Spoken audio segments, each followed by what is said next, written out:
है वो सारा पैटर्न चेंज था, तो इस वजह से स्पेशली मैंने आपदा को रिक्वेस्ट की because she pass the exam this time. तो एक फ्रेश कैंडिडेट का जो एक्सपीरियंस है नया नया ही शेयर हो जाए तो बेहतर है। तो वेरी नाइस ऑफ हर कि आपदा ने टाइम निकाला रात के इस टाइम पे और सबको गाइड करने के लिए आई है। सदका जारी है, इसमें कोई शक नहीं। जी आपदा, आप अपना बताओ स्टेशंस का, हमने रिकॉर्डिंग भी मैम हाँ जी, जी जी मैम, और आप हुक्म स्टेशन किया सारे करें, बता आप दो अपने हुक्म डे किया। वाले।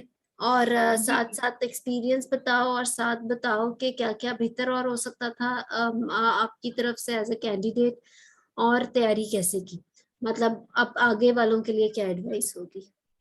जी आप। जी मैम।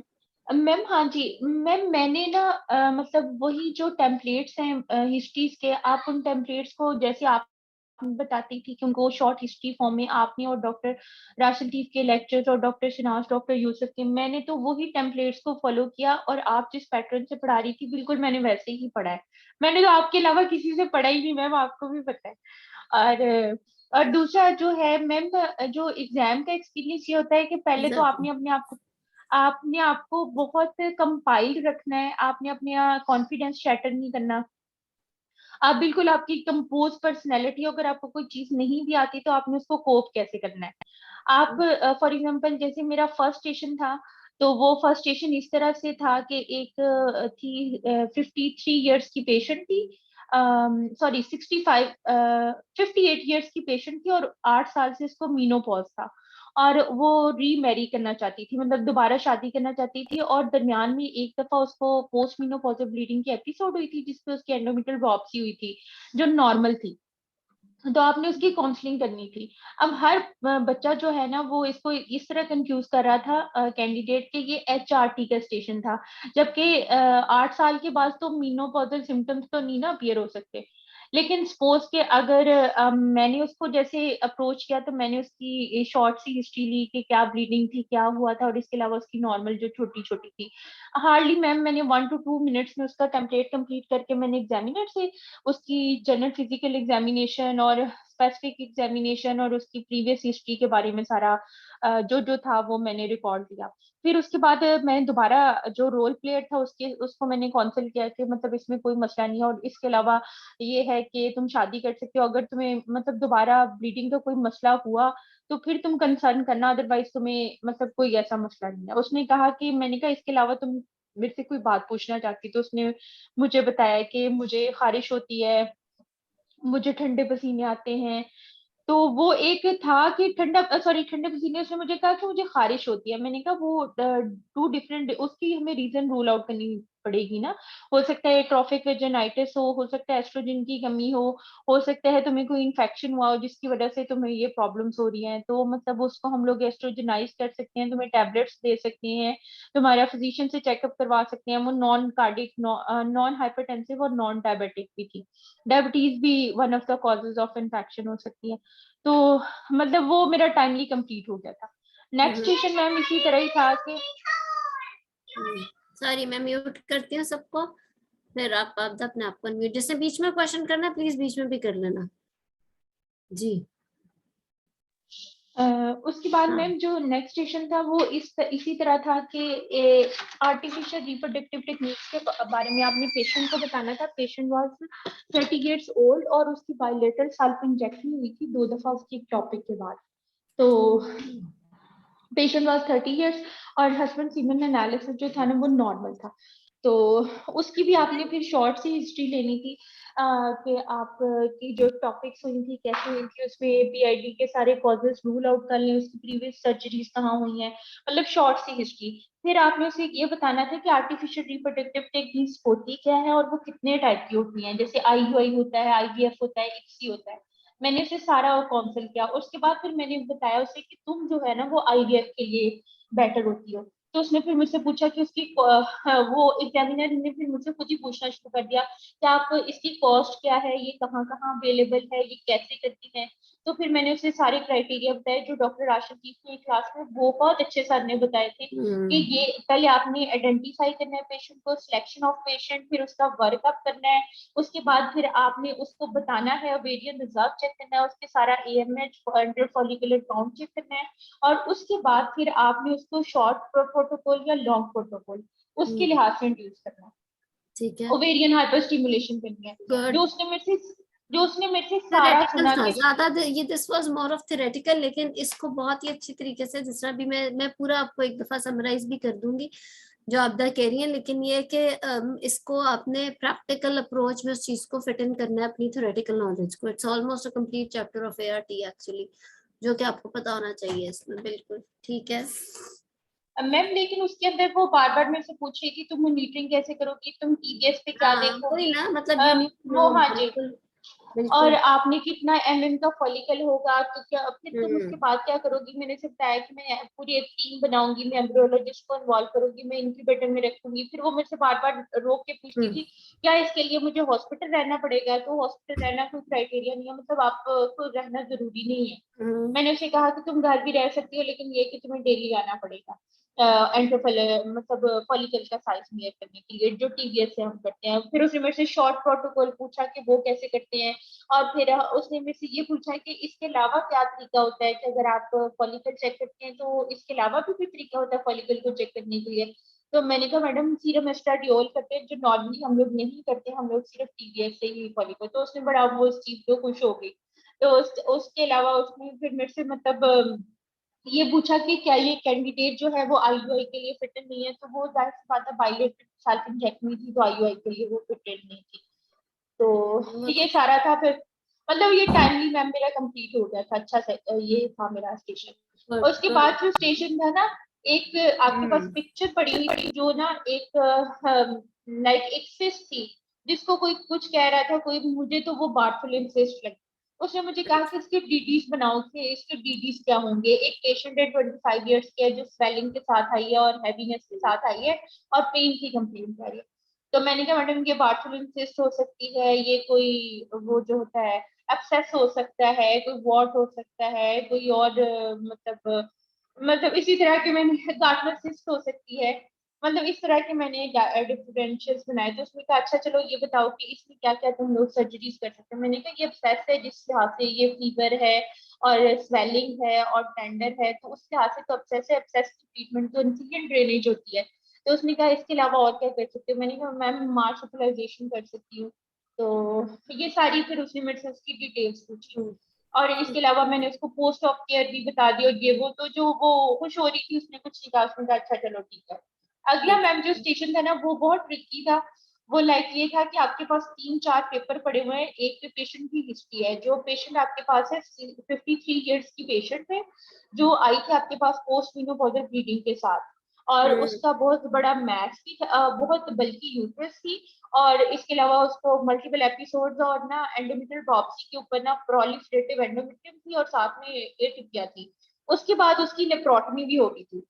हम्म लेप्रोटमी होने के बाद उसका हिस्टोपैथोलॉजी की रिपोर्ट भी थी, जिसके ऊपर उन्होंने कहा था कि एंडोमेट्रॉइड एंडोमेट्रियल कार्सिनोमा है। और इसके अलावा मॉडरेटली MRI की रिपोर्ट भी पड़ी हुई थी बड़ी सी, जिसके ऊपर मॉडरेटली डिफरेंशिएटेड और involving the more than 50% of myometrium and हाँ extending to the cervical stoma. जब मैंने ठीक पूरा है। पढ़ लिया उसने कहा ठीक है। और मैम ऐसा बिल्कुल नहीं होता था, उन्होंने हमें कहा था कि 1 मिनट में आपने स्टेशन से मूव करके अगले जाके पढ़ना भी है साथ में। लेकिन एग्जामिनर्स बहुत ज्यादा कोऑपरेटिव थे, उन्होंने मतलब बिल्कुल ये माहौल में अफर्ट। सारा भी डिटेल में हाँ जी, पूछते। हाँ अब जी, हाँ जी, स्टेशंस अफर्ट बताओ, तक नहीं ठीक है, थी। ये माहौल बड़ा तो इंपॉर्टेंट है बताना। अच्छा हाँ फिर। और मैम वैसे मैम बाद में मैंने सुना है कि उन्होंने बड़ी स्ट्रिक्टनेस की है, लेकिन हम मेरे डे पे तो अल्लाह का शुक्र सब बहुत वो अच्छे करते थे। हैं भी डिस्कस। अच्छा हाँ फिर जी। इस स्टेशन के में अच्छा, और क्या था? मैम उसमें उसने मेरे से ये सिर्फ ये पूछा कि what is the stage of disease. तो अच्छा मैंने कहा ठीक है। मैडम इट्स बिटवीन 1B और 2, और what is the grade of disease and what is the treatment. तो मैंने मुझे हम्म, कहा मुझे 1 वर्ड्स में बताओ। तो मैंने उसे ये बता दिया ठीक है। कि मैडम ये ग्रेड 2 डिजीज है, ये मॉडरेटली डिफरेंशिएटेड है, और इसके अलावा ये स्टेज 2 है। तो उसने कहा what hmm, is the treatment. मैंने कहा madam staging laparotomy followed by radiotherapy. उसने कहा व्हाई रेडियोथेरेपी। मैंने कहा madam according to guidelines stage 2 में हम हम्म, रेडियोथेरेपी देते हैं। हम्म, उसने उसके बाद मेरे से कोई क्वेश्चन नहीं पूछा। तो हम्म। और इसके बाद जीडीएम का बहुत आसान सा केस था, 24 वीक्स के ऊपर थी, जीडीएम थी, ओजीपीटी डी था। आपने उसकी टंग तक ट्रीटमेंट लेकर जानी थी। जो आपने जो जैसे मुझे बताई थी, मैं जैसे आप बताती थी लेक्चर्स में, मैंने बिल्कुल वैसे ही सुनाई और वो बहुत खुश थी इस चीज के ऊपर। उसने मुझे बड़ा वेरी गुड कहा कि ठीक है, गुड गुड। और इसके बाद मैम अगला जो स्टेशन था वो लाइक न्यूनेटल रिसैसिटेशन का था, कि बच्चा था जो डिलीवर हुआ है, आप बिल्कुल उसका पल्स नहीं है और उसकी वो हार्ट बीट जो है बिलो 60 है, तो आप इसको करो। मैंने कहा मैडम मैं उसको चेक करूंगी, उसकी शॉर्ट हिस्ट्री दूंगी इसका और तो रिसैसिट। पूरा। हाँ जी। लेकिन वो मल्टीपल सिनेरियोज दे रही थी साथ साथ कि ऐसा होगा हम्म। तो क्या करोगी, मुकोनियम होगा तो क्या करोगी, फिर अच्छा। आपने हर जब, हाँ जी, जब हम्म। भी आपने कोई भी काम करना है तो आपने हमेशा जीरो से स्टार्ट करना है। आपने उसको ये कहना है कि मैं उसका माउथ नोज चेक करूंगी, मैं देखूंगी उसने एक्सपायर तो नहीं कर लिया, फिर उसके बाद मैं उसकी सक्शन करूंगी, फिर मैं उसको चेक करूंगी कि अगर उसकी हार्ट बीट रिवाइव हो गई है तो फिर मैं उसको न्यूनेटोलॉजिस्ट के हैंड ओवर करूंगी और पेरेंट्स की काउंसलिंग करूंगी। उसने कहा एंड पे क्या करोगी, मैंने कहा मैडम मैं इंसिडेंट रिपोर्ट बनाऊंगी उसकी। तो हम्म। वो मतलब ये इस लिहाज से वो मल्टीपल सिनेरियोज देते थे। हम्म। जो मैम मुश्किल था जब मुझे मेरा सेशन कैसा हुआ था वो ये था कि 11 वीक्स के ऊपर ना पेशेंट थी जिसकी लेफ्ट लेग पे ना स्वेलिंग थी और जो है ना बहुत ज्यादा टेंडर थी, जो डीवीटी का सिनेरियो था। तो उसमें मैंने हिस्ट्री जो ली कि आईवीएफ तो नहीं है, ट्विन प्रेगनेंसी तो नहीं है, जिस तरह की डीवीटी की सारी हिस्ट्री होती है। लेकिन ठीक वो है। हिस्ट्री में इतनी अच्छी नहीं ले सकी थी क्योंकि वो मेरा स्टेशन इतना अच्छा नहीं हुआ था। अच्छा। लेकिन उसमें ये था कि उसने मुझसे पूछा कि बताओ कि इन्वेस्टिगेशन क्या करवाओगी। मैंने कहा मैडम मैं ना अच्छा, मैंने उसे पूछा डॉपलर में क्या है ना, जब इन्वेस्टिगेशन मांगी तो उसने कहा हम्म। पॉपरेटिव और फेमोरल वेन्स इन्वॉल्व है। तो कहती इसके अलावा और इन्वेस्टिगेशन। मैंने कहा मैडम डॉपलर पे एक दफा डायग्नोस हो जाता है तो फिर फर्दर हम नहीं करवाते ना इन्वेस्टिगेशन। हाँ मैं कोगुलेशन प्रोफाइल कंसीडर करूंगी, लेकिन कोगुलेशन प्रोफाइल जो है ना फिर ये दो इन्वेस्टिगेशन जो मेन इन्वेस्टिगेशन थी। उसके बाद ट्रीटमेंट ये थी कि ट्रीटमेंट में आपने बताना था कि आप उसको फ्लेक्सेन है थेराप्यूटिक डोज में स्टार्ट करवा हम्म। दोगे उसको हम्म। स्टेट स्टॉकिंग और ये सारा कुछ करके, और अगली प्रेगनेंसी के लिए भी उसको काउंसिल करोगे और इस प्रेगनेंसी में भी उसको 6 वीक्स पोस्टमार्टम दोगे सारी ट्रीटमेंट। तो ये ये वाला तो ये मतलब सारा ये। थ्योरेटिकल था बेसिकली। हाँ जी। उसके बाद मैम एक पेशेंट वो एग्जामिनर खुद ही थी जो पीजीआर 1 बनी हुई थी और उसको आपने पॉप क्यों समझाना था।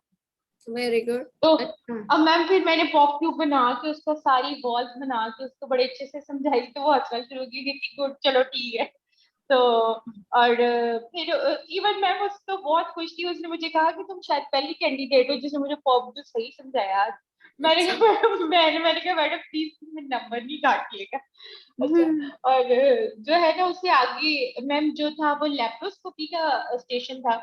जो लेप्रोस्कोपी में आपने ये बताना था कि जो है ना एक पेशेंट थी जिसकी मिड लाइन में प्रोटनी हुई थी हम्म। प्रीवियसली, और अब जो है ना वो पेशेंट 19 kg पर मीटर के बीएमआई के साथ बहुत ही लीन पेशेंट थी। तो उसकी आपने लेप्रोस्कोपी के लिए एडमिट किया है, तो आपने उसको कैसे अप्रोच करना है। तो मैंने कहा मैडम पहले मिड लाइन है तो जाहिर सी बात है एडहेरेंस के बहुत ज्यादा चांसेस है, तो मैं हाँ। पाल्वर पॉइंट से एंट्री करूंगी। उसने कहा एनी अदर टेक्निक, तो मैंने कहा ओपन हैसन टेक्निक होती है। तो ठीक है, उसने मुझसे पाल्मर पॉइंट की पोजीशन पूछी, उसने फिर मुझे पूछा कि बताओ कैसे गैस इन्फ्लेट करोगी, कितनी एमएम रखोगी, वर्किंग किस तरह होगा, तुम राइट पे खड़ी होगी तो लेफ्ट साइड पे। ये थोड़ा सा कंफ्यूजिंग। मैंने कहा मैम मैं राइट हैंडेड हूँ तो मैं राइट पे ही खड़ी होगी, राइट से बात है। तो उसने कहा चलो ठीक है लेफ्ट पे मैंने कहा मैडम डेफिनेटली जो लेफ्ट हैंडेड होंगे वो लेफ्ट पे खड़े हो जाएंगे। तो उसने कहा कैमरा कहाँ होगा, तो मैंने कहा मैडम कैमरा मेरे ऑपोजिट साइड पे होगा, मेरे सामने होगा जो कंप्यूटर होगा। तो फिर हाँ उसने फिर मेरे से कहा कि दूसरा पॉट कैसे डालोगी, क्या क्या इंजरीज हो सकती हैं, बॉवल इंजरीज हो सकती हैं, आपकी विसरल इंजरीज हो सकती है, इंफीरियर एपिगेस्ट्रिक इंजरी हो सकती है, उसकी पोस्ट ऑफ केयर, वो सारा कुछ आपने उसको बताना था। हम्म। और उसके बाद मैम अगला जो स्टेशन था ना वो था जो है डोमेस्टिक वायलेंस का। एक पेशेंट है जो आपके पास 36 वीक्स पे आई है और उसकी ना पूरे जिस्म पे ब्रूसेस हैं और वो बहुत परेशान बैठी है, उसका हस्बैंड भी वहां पे है। आपने उसका डीडी बताना था। तो मैंने हम्म। कहा मैडम ये मतलब डोमेस्टिक वायलेंस हो सकती है, ऑप्स कोलिस्टेसिस हो सकती है, कोई स्किन डिजीज हो सकती है, ऐसे मतलब डिफरेंट आपने उसको बताने। तो उसने कहा फिर इसका क्या करोगी तुम। मैंने कहा मैं काउंसलिंग करूंगी और ये वो। अच्छा उसमें तुम इसको पिक्चर कहाँ। थी या पेशेंट थी या क्या था, या सिर्फ सिनेरियो था? सिनेरियो, सिर्फ सिनेरियो अच्छा, था मैम। सिर्फ सिनेरियो था, ठीक हाँ है। जी। और फिर उसको उन्होंने प्रॉपर पूछा कि आप बताएं आप इसको कहाँ भेजेंगी, आप उसको कैसे काउंसलिंग करेंगी, रेड स्पॉट क्या होता है। तो मैंने उसे बताया इवन कि मैडम कि मुझे तो जो एनजीओ फीमेल की, मैंने कहा एडी वाली एनजीओ हैं, वुमेन हेल्थ ठीक है। ऑर्गेनाइजेशन है, उनके नंबर्स दूंगी और ये वो। तो उसने कहा कि अगर 36 वीक पे पेशेंट कह रही है कि मैंने घर नहीं जाना तो तुम क्या करोगे। मैंने कहा डेफिनेटली मैम 36 वीक पे तो मैं उसे नहीं भेजूंगी, क्योंकि अगर अब्रप्शन होगी, दोबारा कोई चांस हो गया तो फिर वो लाइफ थ्रेटनिंग होगी। तो बस ये मैं इतने ही याद है मैम, इतने ही थे मुझे जहाँ तक ठीक है, याद है। चलो और गुड। मैं जो आपने टेम्पलेट्स बताया ना, आपके टेम्पलेट्स को फॉलो किया मैंने, आप जिस तरह पढ़ाती थी मैंने वैसे ही एग्जाम किया। आपके और सर के लेक्चर्स के अलावा मैंने कहीं से तैयारी नहीं की, और अल्लाह का शुक्र है, मतलब I can't thank you in words. नहीं अल्लाह नहीं, ताला आपको शुक्र है इसकी अल्लाह जज़ा का, देगा। पास हो गए। और मेहनत जाहिर है आपकी भी बहुत ज्यादा है, हम तो मैम खैर मुझे एक खाली क्वेश्चन कर। करना है डॉक्टर आपदा हाँ से। हाँ हाँ, सादिया प्लीज। जी। डॉक्टर आपदा, मुझे हमें ये बताएं कि वो जो बार्टोलिन सिस्टर्स में पोस्ट ऑफ केयर वगैरह आपने क्या बताई, और मार्सुप्लाइजेशन का प्रोसीजर भी पूछा था उन्होंने आपसे। हाँ जी, हाँ जी, बिल्कुल। वो मार्शलाइजेशन का पूरा प्रोसीजर पूछते हैं, उसमें आपने जैसे डिपार्टमेंट में की होती है, आपने उसको अप्रोच करना है। आपने लेबिया मेजोरा जो होते हैं उसको राइट वॉल्स के साथ स्टिच कर देते हैं, और उसके अलावा उसके ऊपर क्रूशिएट इंसिजन कर देते हैं एक्सेस का। तो आपने उसको ड्रेन कर देना है। अगर तो सिस्ट और सिस्ट एक ही दफा बने तो आप सिर्फ सिस्ट को ड्रेन करते हैं। अगर सिस्ट रिकरेंट हो फिर हम बार्थलिन ग्लैंड को रिमूव करते हैं।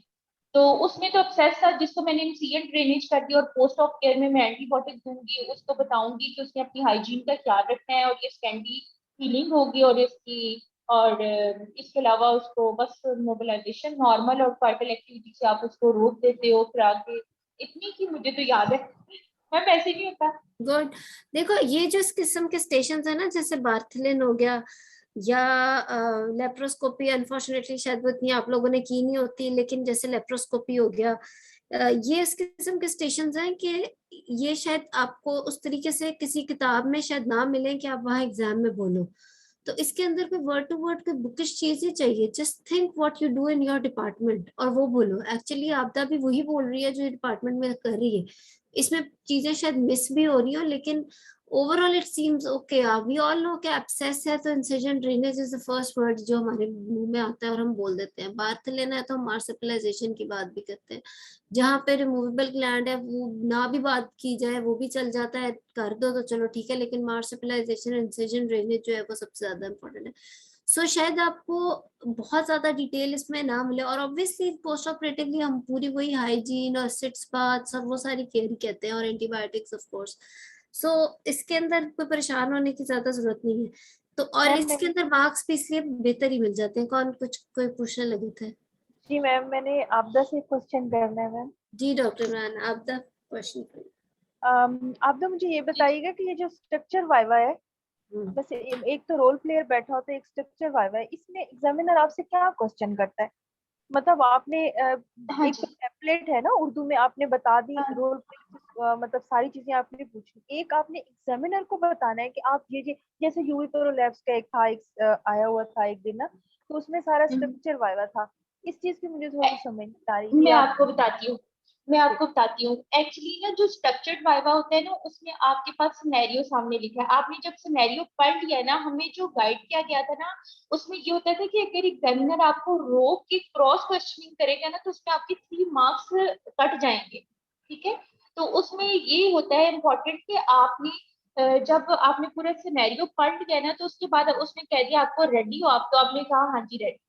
आपने उसने पूछा कि क्या तुम हिस्ट्री इसकी लेना चाहती हो, तुम क्या क्या उसको कहते हैं, तुम कैसे प्रोसीड करोगी, तुम्हारी इन्वेस्टिगेशन क्या होंगी, तुम्हारी ट्रीटमेंट क्या होगी, लाइक जैसे हमारे डीडीज क्या होंगे। और बाज़ औक़ात इस तरह के स्टेशन होते हैं, जैसे डीवीटी का क्वेश्चन पेपर वो था ना, तो उसमें मैंने उसने कहा कि what do you want more. तो मैंने उसे कहा कि madam I want brief history points, brief history of my patient. Brief history में आपके क्वेश्चंस इतने, मतलब आपकी टाइम फोकस्ड मैनेजमेंट होंगे। इतनी अच्छी होनी चाहिए कि आपको पता हो कि आपने क्या क्या पूछना है। आपको पता हो कि आपने आईवीएफ का पूछना है, आपने प्रीवियस सर्जरी का पूछना है, आपने प्रीवियस डीवीटी के एपिसोड का पूछना है, आपने ट्विन प्रेगनेंसी का पूछना है, और इसके अलावा सारे और रिस्क कोई। हाँ जी। आपका मतलब सारे रिस्क फैक्टर्स को आपने जल्दी जल्दी रूल आउट करना तो है। उसके बाद फिंगर टिप्स आपने पे हो ना चीजें फिर। जी जी। और उसके अलावा फिर वो आपसे इन्वेस्टिगेशन पूछेगी तो आपने इन्वेस्टिगेशन सारी उसी वक्त बोल देनी है, जैसे कोगुलेशन प्रोफाइल होगी, पीटीए पीटीटी होगी आपकी, डॉपलर हो गया। आपने बाद में नहीं बोलना है। अगर कोई चीज आपसे बाद में बोलेंगे ना ट्रीटमेंट में, तो उसके मार्क्स उनके अकॉर्डिंगली कट जाते हैं, जो हमें डॉक्टर रिजवाना चौधरी ने बताया था। तो इसलिए आपकी वो ऐसे खुद ही आपसे पूछी जाएंगी। आपकी हिस्ट्री के पॉइंट्स इतने स्ट्रांग होने चाहिए कि आपको अब पता हो कि आपने क्वेश्चन पूछना क्या है। 3 या 4 या 6 या 7 से ज्यादा क्वेश्चन मैंने किसी से नहीं पूछे, जो मैम बताती थी वैसे ही बिल्कुल। इसका भी तरीका मैं बताती हूँ। अच्छा आप तो एक चीज ये बताओ कि हर स्टेशन पे कितना टाइम था, क्या किस तरीके से मैनेज हुआ हुआ था, रेस्ट स्टेशंस किस तरह से थे, एक स्टेशन पे कितने एग्जामिनर थे? दिस इज फॉर दोस्त जो अभी तक इस टाइप ऑफ एग्जाम में बिल्कुल अपीयर नहीं है। वो सारा माहौल बताओ कि कितना स्टेशन पे जी जी टाइम था, क्या हिसाब है, क्या चीजें साथ लेके गए थे आप, क्या लेके जानी है, वो सारी तैयारी। मैम, मैं तो अपनी सारी चीजें लेकर गई थी, जो हम लॉन्ग केसेस में लेकर जाते थे, लेकिन उन्होंने कहा था कि आपने कुछ नहीं लेकर जाना। फिर भी मैंने अपनी ओवरऑल की पॉकेट्स में टॉर्च, थर्मामीटर है, स्टेथोस्कोप, सारा कुछ ही डाला हुआ था कि सपोज कि आपके पास कुछ भी हो सकता है। इस दफा उन्होंने मैनिकेन्स, ये तो हो सकता है नेक्स्ट टाइम वो मैनिकेन्स दे दें, या हो सकता है वो वो पेशेंट मैं को बताती हूँ। बैठा दें। हाँ, हाँ जी। तो और मैम, कैफन बैग भी ले जाए, वहां जाके फिर देख लें कि क्या करना है, ठीक है। और और मैम दूसरा, हर स्टेशन के टोटल मिनट से 10, टोटल 11 मिनट है। 11 मिनट में आपने मूव भी करना है और 11वें मिनट में आपने पढ़ना भी है। एग्जामिनर और आपका इंटरेक्शन 10 मिनट का होगा, जिसमें अगर तो वो मतलब बहुत लंबे बात का तो ऐसे होता था, जैसे मैम पीपीटी का वो था, उसमें तो इतने क्वेश्चन थे कि वो 10 मिनट में खत्म होने बड़े मुश्किल थे। आपको इतना क्विक होना पड़ता था, और बाजू का इतने छोटे से क्वेश्चन होते थे कि आपने लंबा एक किताबचा पढ़ा है, उसके बाद एग्जामिनर ने आपसे 2 या 3 क्वेश्चन करने, और उसके बाद आप बैठे हो और चुप करके, जो है ना, मतलब वो उसने कहा कि आपने लेकिन आपने आंसर बड़ा सोच समझ के देना है कि क्या बनता है, और ऐसे अफर तफर में आंसर दे के ना, मतलब वो खराब होने वाली बात। और मैम मेरी दफा तो रेजिस्ट्रेशन 2 थे, लेकिन मैंने बाद में सुना था कि लोगों को रेजिस्ट्रेशन नहीं मिले, कॉन्टिन्यूस फाइवर ही चला था, ऐसे एक कैबिन से निकल के दूसरे कैबिन में और तीसरे कैबिन में, इस तरह से। और जो रोल प्लेयर्स होते हैं वो मोस्टली पीजीज बैठे होते हैं। मतलब मुझे बाद में जो कुछ मैम कुछ ऐसी मेरी फ्रेंड्स नहीं हुआ ना, जो ये बता रही थी कि जो है ना रोल प्ले कॉपरेट नहीं कर रहे थे, या ये था वो था, लेकिन मैम रोल प्ले कॉपरेट करती हैं। आपने उनसे क्वेश्चन ही स्पेसिफाई करनी है, जैसे आपने बताया था वैसे ही मैंने किया था, और वैसे ही होता है। और एग्जामिनर से इंटरेक्शन, आपका टोटल इंटरेक्शन 3-4 मिनट में खत्म हो जाए, ताकि एग्जामिनर को टाइम मिल जाए वो आपसे क्वेश्चन करे। एक स्टेशन पे कितने एग्जामिनर्स थे और क्या था, कीज तो मैम उनके हाथ में? मैम बाज स्टेशन पे सिर्फ एक एग्जामिनर था, ठीक बाज है, पे रोल प्लेयर और एग्जामिनर था, और मोस्टली ऐसे ही था, मतलब एक ही एग्जामिनर ही बैठा हुआ था, 2 ठीक है। और एग्जामिनर की। पेशेंट्स नहीं थे, राइट? हाँ जी, पेशेंट नहीं थे। अच्छा, ठीक है। देखो इन शॉर्ट मैं बताती हूँ, एक चीज तो ये कि ये था फर्स्ट टाइम का इस पैटर्न का एग्जाम। ऑब्वियसली हर एवरी अदर और next exam is going to be better than this in a way कि उसको सीपीएसपी डेफिनेटली इंप्रूव करेगा, उसमें मैनेक्विन्स भी होंगे, उसमें पेशेंट के एग्जामिनेशन वाला पार्ट को भी इम्पोर्टेंस दी जाएगी। मुझे तो अभी भी बड़ा ही मजा आया, सारे जिस तरीके से आपदा ने हमें स्टेशंस बताए, ऐसे लगा कि हमने वो पूरा सर्किट ही गुजार दिया। मतलब एक एक उसने हमें डिटेल्स बताई and with the key answers के किस तरह से करना है। और एग्जाम नो डाउट बड़ा मुझे जिस तरह आप लोग भी शेयर करते रहे अपने स्टेशंस के नाम ग्रुप में, तो आई थिंक सीपीएसपी ने भी ऑलमोस्ट कोशिश की है कि कोई चीज रह ना जाए, थ्योरी से लेके साथ साथ प्रैक्टिकल अप्रोच। 3 या 4 स्टेशन तो प्योरली ऐसे हैं कि जिसमें शुरू से ही प्रैक्टिकल अप्रोच पता चल जाती है कैंडिडेट की। सो यस, टाइम मैनेजमेंट की बात मैंने स्पेशली इसलिए की ताकि आप सबको पता हो कि 10 मिनट्स आप रखो एग्जामिनर से बातचीत करने का, 1 मिनट में आपकी shifting from one station to next station, और फिर reading and understanding the whole scenario जो अगले स्टेशन में मिलना है उसमें ही आपको कम से कम लग जाते हैं, इवन 2 मिनट्स भी लग सकते हैं इस चीज में। सो ये होता है। उसके अलावा ये कि कीज एग्जामिनर्स का ये सारा की बेस्ड एग्जाम है, यही इस एग्जाम का मेन मकसद है कि एग्जामिनर खुद से ना सवाल बनाए। जैसे भी किसी डॉक्टर ने सवाल किया अभी आपदा से कि जो स्ट्रक्चर्ड वाइवा था उसमें क्या क्वेश्चन है, तो उसमें वही क्वेश्चंस तकरीबन हैं जो उनकी की में है। बार बार मैं यही कहती हूँ कि डोंट एक्सपेक्ट कि वहां पे एग्जामिनर पास करने के लिए बैठे हैं, ये सोच कर नहीं जाना। Nobody is going to guide you, आपको कोई डायरेक्शन नहीं दिखाएगा वहां पे। आपने खुद ही, जिस तरह हम लॉन्ग केस में अदरवाइज भी किया करते थे पहले, कि हमने खुद ही अपना वाइवा लेके चलना होता है, कोई आपको सही डायरेक्शन में नहीं लेके जाएगा। So because this is not an ordinary exam, वहां पे इस दफा तो शुक्र है result was better, but CBSE Aahista Aahista वापस अपने उसमें भी आएगा, लेकिन अभी भी बड़े बहुत अच्छे अच्छे लोग पास मैंने नहीं भी होते देखे। बिकॉज मे बी वही बात है कि जो अपनी नर्व्स को लूज कर दे न वे, कि कुछ गलत हो गया तो बस हाथ पांव फूल जाए। जैसे भी आपदा ने कहा कि डीबीटी का स्टेशन इतना अच्छा नहीं हुआ, तो अगर उसके हाथ पांव फूल जाते और अगला पॉप क्यू ही ना वो कर सक रही होती, तो फिर बहुत गड़बड़ हो जानी थी। आप एक स्टेशन तो खराब कर सकते हो, 2 स्टेशन बिल्कुल खराब नहीं किए जा सकते। एक स्टेशन खराब हो जाए तो बाकी सारे स्टेशन को मिला के आपका कवर हो ही जाता है। सो ये चीज। दूसरी चीज ये कि की होती है उनके पास, कोई अपनी तरफ से सवाल नहीं करेगा। तो इन शॉर्ट अगर आप सारे स्टेशंस देखो, इसमें से कोई 4 के करीब या 5 के करीब तो ऐसे स्टेशंस हैं जो कि बहुत ज्यादा थ्योरेटिकल हैं, जिसके अंदर अगर आपको अपना हिस्ट्री और एग्जामिनेशन इन्वेस्टिगेशंस के पॉइंट फिंगर टिप्स पे नहीं है, उसको करने का तरीका मैं आप लोगों को साथ साथ बताती रहूंगी, क्योंकि अब इंशाल्लाह नेक्स्ट एग्जाम वाले सारे आ गए। अभी अगर जो जो पास नहीं हुए, अगर कोई बैड एक्सपीरियंस भी शेयर करना चाहता है तो वो भी हम करेंगे, बिकॉज आज क्लास तो डायबिटीज की थी और प्रेजेंटर भी थे, बट थिंग इज के आपदा मुझे मिल गई, मैंने कहा आपदा को मैं पकड़ लूं। मैम मैंने एक क्वेश्चन करना है। जी डॉक्टर इमराना। मैम फर्स्ट और सेकंड डे पे बहुत लोग पास हुए हैं ना, मतलब जब रिजल्ट आउट हुआ फर्स्ट डे पे, क्योंकि मैंने स्किप कर दी थी ना अटेम्प्ट, तो मेरा था सेकंड डे पे। तो फर्स्ट डे पे जब रिजल्ट आउट हुए 4:30 पे, तो ऐसे आ रहा था एक ग्रुप के ऊपर कि पास पास पास पास, जैसे माशाल्लाह। थ्योरी में हम लोग अच्छा। पास नहीं होते। मैं उनके पास होने से बिल्कुल जेलस नहीं हो रही थी, लेकिन मैं यकीन करे 7 बजे तक ना टोटली डिप्रेशन में चली गई, और मेरा दिल था कि मैं ना कल एग्जाम में जाके अपियर हो जाऊं। तो गई क्यों लेकिन नहीं? जो मैंने भी ऑलरेडी प्लान कर चुकी थी कि मैंने स्किप करना है, क्योंकि मुझे कुछ ना समझ नहीं आ रही थी जो सीबीएसई। मैं कॉल कर आपको बात लेती बताऊं इमराना। बेटर अच्छा।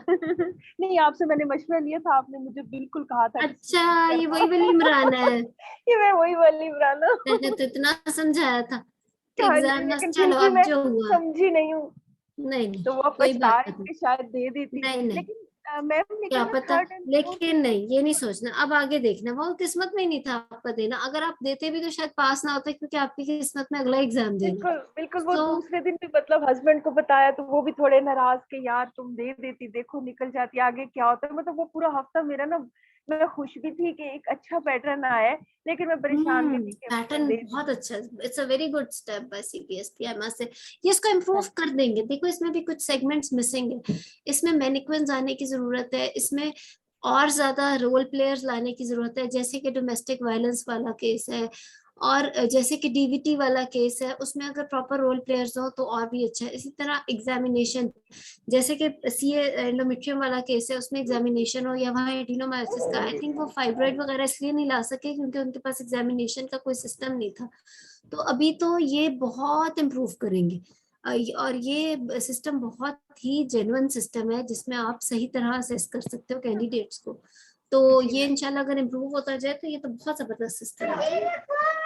मैम कोई बात नहीं। एक हाँ और बात ये थी मैम, जो आप कहती थी ना कि आपकी हर चीज स्ट्रक्चर्ड होनी चाहिए, वो आपके अप्रोच को बहुत मैटर करती है। फॉर एग्जांपल, अगर आपने अब्डोमिनल एग्जामिनेशन करना है तो आपने पहले इंस्पेक्शन की बोलनी है, फिर आपने परपेशन, देन आप हर परपेशन। चीज। अब जैसे हाँ फॉर जी। एग्जांपल रिससिटेशन, न्यूनेटल रिससिटेशन की इसने आपदा ने बात की, और उसके अंदर उसने कहा कि एग्जामिनर फटाफट सिनेरियोस बदल रही थी, यानी उसकी की में सिर्फ एक सिनेरियो का रिससिटेशन नहीं था, उसके पास था मिकोनियम स्टेन भी, उसके पास डिफरेंट एबगार वाला था, उसके पास में भी हार्ट भी डिफरेंट वाला, एटसेट्रा एटसेट्रा। तो कैंडिडेट ने तो एक न्यूनिटल रिससिटेशन की। If you are quick and if you are really good, तो आप वो सारे सिनेरियोस कवर करोगे। और जैसे भी आपदा ने बताया कि you can not start it from Ambu bagging और from the cardiac resuscitation etcetera, you have to start right from the beginning, कि सबसे पहले उसका माउथ देखो, उसका एग्जामिन तो करो कि कहीं एस्पिरेट तो नहीं किया हुआ उसने।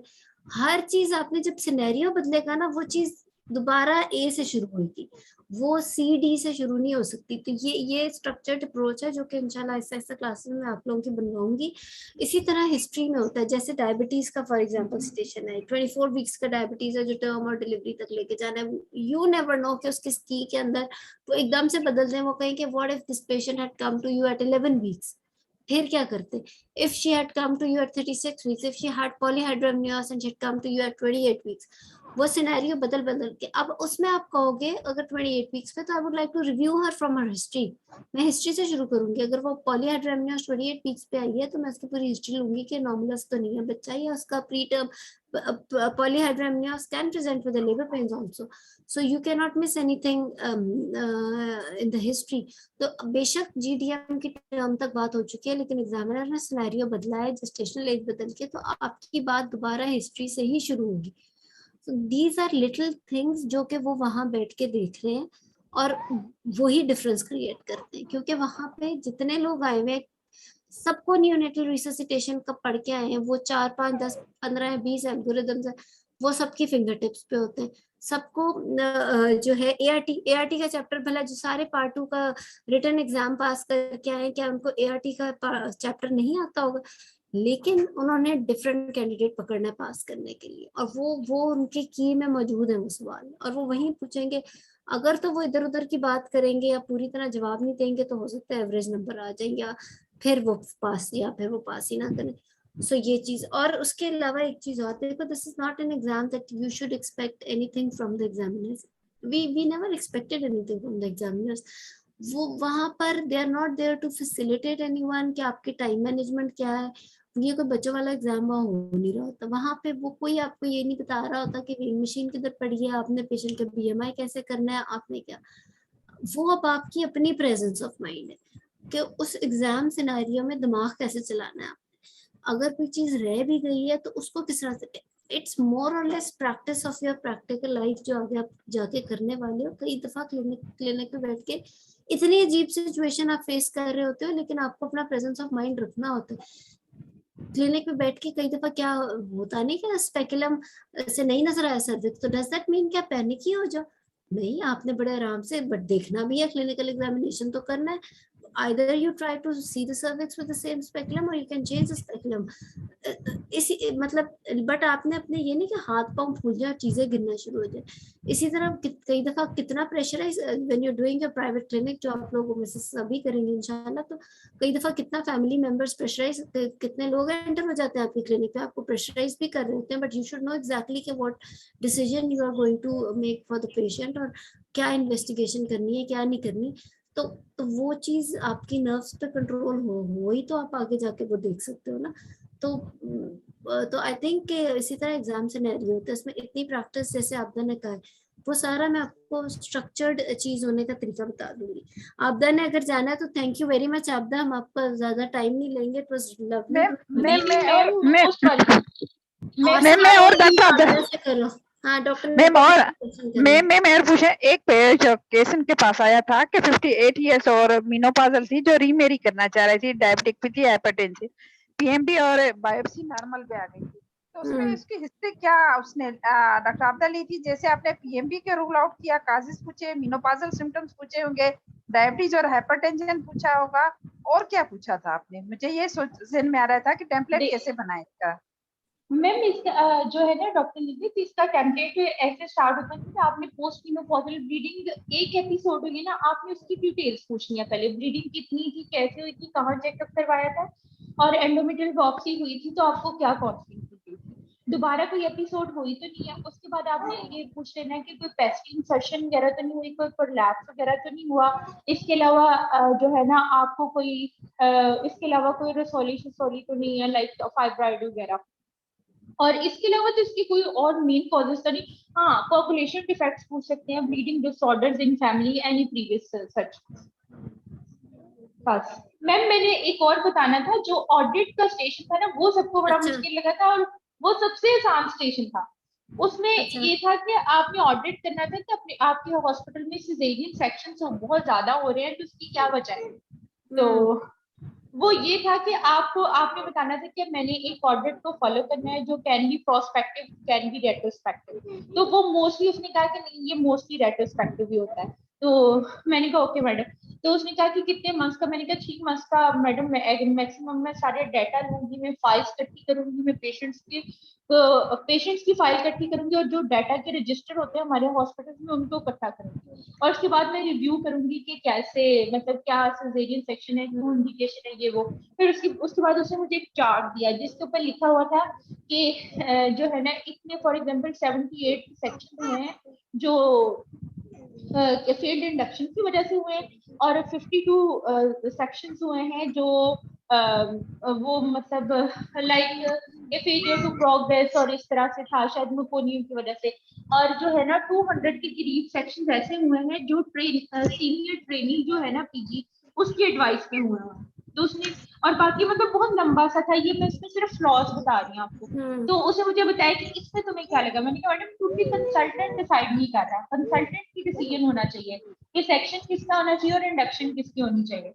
तो वो इस चीज पे मतलब शी वाज एग्री कि उसमें जो फ्लॉज थे वो आपने देखना था, जो अच्छी बातें और बुरी बातें जिसको कहते हैं ना, तो वो देख के मैंने कहा मैडम मैं इसको आइडेंटिफाई करूंगी, फिर मैं देखूंगी कि क्या उन्होंने इंडक्शन राइट टाइम पे की थी, कितने सेंटीमीटर पे की थी, उन्होंने क्राइटेरिया पूरे किए थे या नहीं किए थे। फिर मैं इसको ऑडिट करूंगी क्योंकि that decision should be done by consultant. तो उसने कहा ठीक है। तो कहती है इसके बाद क्या करोगी। मैंने कहा मैडम कंपेयर करके फिर मैं इंप्लीमेंट करूंगी चेंज, और फिर कहती कितनी देर के बाद दोबारा री ऑडिट करोगी। मैंने कहा मैडम एटलीस्ट 6 मंथ्स के बाद मैं लाजमी दोबारा, दैट वाज लाइक दैट। और इसके अलावा मैम जो एक और इम्पोर्टेंट बात जो ये थी कि जो है ना, बाकी तो हाँ सॉरी मेरे बाकी मतलब ऑलमोस्ट तो आपने बताया ना। मैं तो सबको यही बस एडवाइस देती हूँ। मुझसे कभी भी वो पूछते थे, मैं कहती हूँ जो डॉक्टर रूबा और डॉक्टर सर पढ़ाते हैं ना, और डॉक्टर शनाज और डॉक्टर यूसुफ, उसके अलावा कुछ नहीं आता एग्जाम में। और 70% मैम क्लिनिकल ही था। मतलब आपकी क्लिनिकल एग्जैक्टली, अप्रोच आई अच्छी कैन सी होगी तो दैट। आप वो आपका बिल्कुल वो होगा, बाकी बिल्कुल थ्योरेटिकल तो चलता ही है। ऐसे ही है। 2-3 स्टेशन हैं जो थ्योरेटिकल हैं, पॉप क्यू है, थोड़ा सा एआरटी भी थ्योरेटिकल है, डीवीटी में लेकिन क्लिनिकल अगेन हिस्ट्री वगैरह आती होगी तो आप क्लिनिकल आगे लेके चलोगे। और ऑडिट है आपका थ्योरेटिकल। बाकी जो है ना सारा है प्रैक्टिकली सारा। Ma'am one question please. Doctor Nasreen ने करना है जी बिल्कुल। मैम मैंने ये पूछना था डॉक्टर आपदा से कि एमआरसीओजी की बुक्स पढ़ी हैं उन्होंने? बुक्स बता दो आप, what do you suggest after passing this exam और पूरे सर्किट में से गुजर के क्या एडवाइस करते हो अबाउट द बुक्स एंड?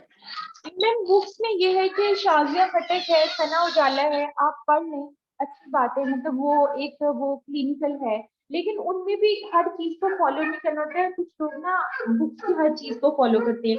जैसे उसमें कुछ जगह लिखा हुआ था कि कंट्रोल ARM और ये वो, तो उन चीजों का तो कंसेप्ट ही नहीं है, वो चीजें तो अब खत्म हो चुकी है। तो और इसके तो अलावा एक मैम बात है, ये मैंने एग्जाम अपने टेम्पलेट्स जो है ना, सॉरी मैम, मैंने अपने टेम्पलेट्स जो आपने बताई थी ना, जो आपने और सर ने बताते थे जो बातें, मैंने उसी के मुताबिक अपने टेम्पलेट्स बनाए थे। मैं उनको फॉलो करती थी और जो आप बताते थे पॉइंट्स वो बस तरीका उनको। तो मैं इन सारों को बिल्कुल साथ साथ हर क्लास में हम गाइड, बल्कि अगली क्लास में वही कर लेते हैं कि किस तरीके से ये स्ट्रक्चर्ड हमने करना है, हिस्ट्री एग्जामिनेशन और वो सारा कुछ। और दूसरी चीज ये है कि जहां तक बुक्स की बात है, ये सारा जिस तरह मैंने आपदा से भी सुना है, मैंने और लोगों से भी सुना है, अभी तक तो मुझे लग रहा है कि आज सच MRCOG पार्ट 3 की जो किताबें हैं वो बहुत ज्यादा इम्प्लीमेंट नहीं होती word to word. Yes, different जो बुक्स हैं, जैसे आपने 2-3 किताबों का नाम लिया, और भी इस तरह की कुछ, और बाकी है कि MRCOG पार्ट 3 वाले में से आपको सिनेरियो जरूर मिल जाएंगे, वो भी ठीक है, ऑफ वगैरह के वो आप देख सकते हो। कुछ एक डॉक्टर आशीष की अपनी भी बुक आ गई है and I think it is available as well, वो भी देख सकते हो। उसके अंदर भी एक पूरा पैटर्न हमारे हिसाब से, आई थिंक उसमें काफी कुछ आपको कवर हुआ मिल जाएगा। तो ये और डॉक्टर वीना सोहेल की टॉक्स की बहुत ही अच्छी किताब है, वो भी आप लोग देख चुके हो। I don't think there is one book जो कि हमारे इस वक्त इस टाइप ऑफ एग्जाम के पैटर्न को कम्प्लीटली कवर करती है, but yes there are few books जो आप कर सकते हो। मुझे यूं लग रहा है कि आपको टॉक्स वगैरह की किताबें तो चाहिए होंगी और नो डाउट हिस्ट्री वगैरह के लिए, बट थ्योरी स्ट्रांग होनी चाहिए ये जो पार्ट 2 देने के बाद इतनी थ्योरी जितनी चाहिए वो इसमें जितनी चाहिए वो आप लोगों की है। बाकी तैयारी उसी तरह है कि आपने हिस्ट्री कैसे करनी है एग्जैक्टली पता हो, उस टॉपिक से रिलेटेड एग्जामिनेशन के क्या पॉइंट्स, उस टॉपिक से ही रिलेटेड फोकस्ड इन्वेस्टिगेशंस क्या हो, और फिर उसी से रिलेटेड मैनेजमेंट। और अच्छी बात मुझे इस दफा इस एग्जाम की लगी है कि the management is not only based to that particular scenario, उस सिनेरियो से लेके कोई 5-6 और सिनेरियोस निकाल के भी बात हुई है टू सी के कितना होल्ड है उस टॉपिक के ऊपर कैंडिडेट का। ये एक अच्छी चीज थी। सो इस तरीके से बिल्कुल करना है। तो इवन ये जो ऑडिट वाला भी स्टेशन आपदा ने बताया, रियली लाइक द स्टेशन, ये बहुत अच्छा बना हुआ है कि उन्होंने एक बना बनाया ऑडिट आपके सामने रखा है जो कि आपने रिव्यू करना है, and then you have to compare it to the international data, जो स्टैंडर्ड स्टैटिस्टिक्स की वैल्यूज हैं, and then you need to see के फेल्ड इंडक्शन अगर इंटरनेशनली ऐसे हो रहा है तो हम क्यों ऐसे कर रहे हैं, और etcetera etcetera indications of the caesarean section, और वो उसको इम्प्लीमेंट कैसे करेंगे उन पर्टिकुलर कॉजेस को देख के सिजेरियन सेक्शन की, उसको करेक्ट करने की कोशिश करेंगे, and then re audit. So this scenario is also very nicely made. So बिल्कुल इस ये होगा। तो इसमें जो मुझे समझ आया थ्योरेटिकल तो वो कवर करना ही है, लेकिन जो हिस्ट्री एग्जामिनेशन में फोकस टू दैट टॉपिक वो कैसे करना है वो सारा मैं आपको साथ साथ इंशाल्लाह हम कराएंगे क्लासेस में, वो तो हो ही जाएगा। और बाकी अगेन बार बार कहती हूँ 2-3 का ग्रुप बनाओ, ज्यादा का बनाना है तब तो ज्यादा का ही बना लो, बट आई डोंट थिंक कि कोई ऐसी बात होने वाली है कि पेशेंट की जरूरत नहीं रहेगी, क्योंकि मैनिक्वेंस होंगे या कुछ भी होगा, एग्जामिनेशन बहुत इम्पोर्टेंट रहेगा अच्छा से।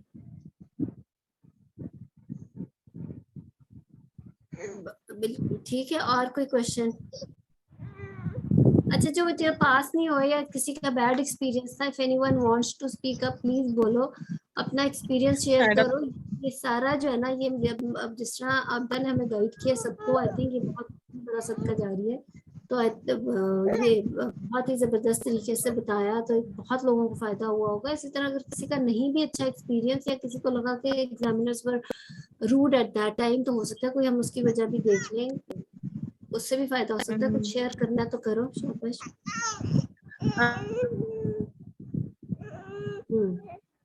एनीवन, कोई स्टेशन किसी उसमें कोई ब्लंडर हो जाता है, आई नो। अस्सलाम वालेकुम डॉक्टर अरूबा। हाँ जी, ठहरो मैं जरा एक किसी को म्यूट करूँ उनका। हाँ जी, अब बताएं कौन कुछ बोल रहा था?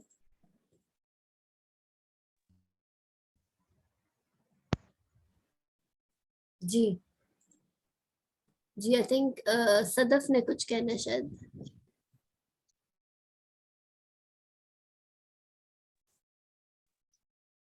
अच्छा चलो, सो द थिंग इज के देखो, बैड और गुड डेज होते हैं। जैसे किसी ने कहा पहले दूसरे दिन ज्यादा लोग पास हो गए, तीसरे, ये कुछ थोड़ा सा बेशक रहा है सीपीएसपी का, पता नहीं इत्तेफाक हो जाता है कि उस दिन ज्यादा पास हो जाते हैं, वरना आई डोंट थिंक। मैं बार बार बताती हूँ कि वहां ये नहीं सोच के जाना कि एग्जामिनर पास करने के मूड में बैठा है, उसने वो लोग सेलेक्ट करने हैं, क्योंकि बेसलाइन एवरेज सबको पता है, सब इतनी लंबी 4 साल की training and then written clear करके आए हैं। कोई भी कैंडिडेट जो है वहां जो टॉक्स के लिए आया हुआ है, वो कोई आम कैंडिडेट है नहीं, वो रिटर्न क्लियर करके आया हुआ है, इतनी 4 साल एटलीस्ट 4 इयर्स की ट्रेनिंग करके आए।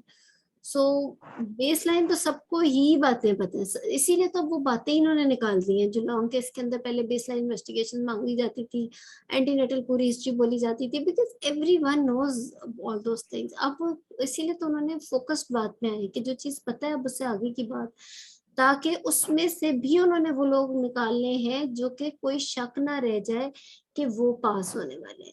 सो तैयारी आपने जो है ना ऐसे करके जानी है कि हर स्टेशन में जो बहुत अच्छे वाले स्टेशन है उसमें 8 या 9 आउट ऑफ 10, ताकि कोई एक आधा बुरा स्टेशन हो जाए तो आपके ये मार्क्स कवर हो जाए, वरना ऑन एवरेज 7 आउट ऑफ 10 तो हर स्टेशन में आने चाहिए। एक्सक्यूज मी मैम, आपदा को पहले आपदा अगर आप जाना चाहते हो आप जाओ, थैंक यू वेरी मच। मैंने तो आपकी सारी बातें नोट कर ली हैं, पता है इतनी अच्छी बता रही थी। Thank you ma'am, thank you so much, lots of love and दुआएं आपके लिए मैम। थैंक यू, और जाओ सेलिब्रेट करो, एंजॉय करो। Thank you, thank you. Ma'am ma'am एक फर्स्ट डे पता के है बाद ही मैम एकदम से रिजल्ट इतना मतलब कि उसको कंपनसेट किया जा रहा था, ये क्या कुछ समझ नहीं आई, या फिर वो पैटर्न एकदम से नहीं, चेंज हो सिस्टम गया। ठीक हुआ फर्स्ट होगा डे ना। कोई भी मैम कोई भी रोल प्लेयर आई नहीं नो। था, और second third day fourth day हर स्टेशन पे रोल प्लेयर्स बैठे हुए थे, मतलब एक आपका माइंड बन जाता है।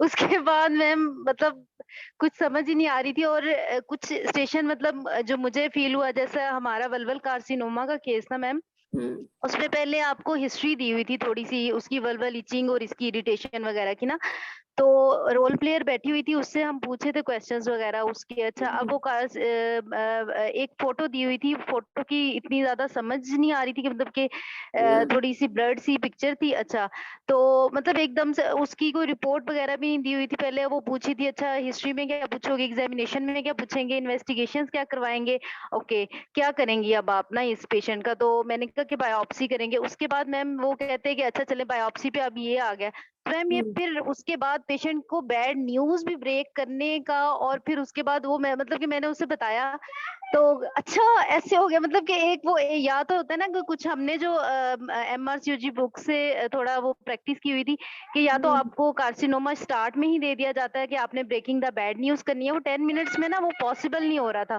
काफी मुश्किल हो रही थी उसमें जाने की, तो उसके बाद या तो आपने ब्रेकिंग द बैड न्यूज ही करनी है और उसको आगे लेके चलना है मैनेजमेंट तक, या फिर आपने जो है वो हिस्ट्री एग्जामिनेशन बता के जो है वो आगे तक लेके जाना है।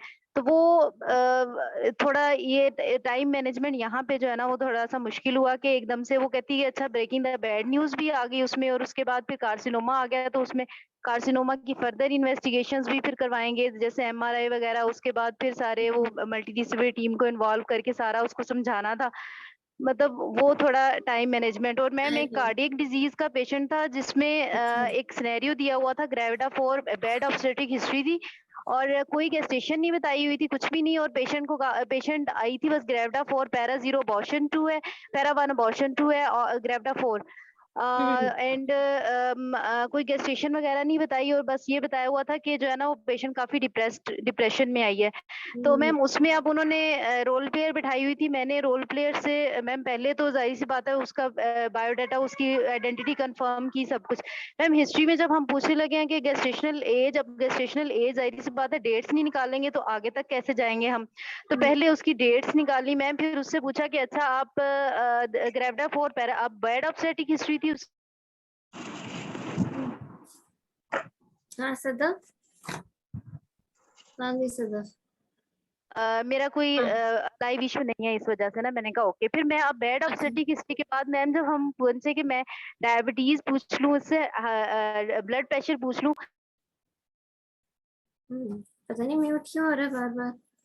चली गई, फिर उसके बाद डायबिटीज की हिस्ट्री ली, डायबिटीज भी उसको निकल आई उस पेशेंट को, और फिर उसके बाद उसने मुझे बताया कि अब मैं शॉर्ट आपका म्यूट क्यों हो रहा है बार बार सदफ? कार्डियक डिजीज भी जी आपका ना सॉरी बार बार म्यूट हो जाता है। अच्छा अच्छा सॉरी, वो दरमियान में कॉल आ रही है शायद मैम। अच्छा मैम उसके बाद जो है ना वो कार्डियक डिजीज एक मैंने कहा कि किस तरह से आपको डायग्नोसिस, जाहिर सी बात है उसकी पूरी हिस्ट्री नेहा क्लासिफिकेशन निकाली, तो मैम बहुत मुश्किल से मेरे सर पे 10 मिनट्स में मैम मल्टी डिसिप्लिनरी ठीक है, नाउ दिस इज तो ये थोड़ा सा यहाँ पे होगा। इसका तरीका ठीक है। हाँ जी, तो एक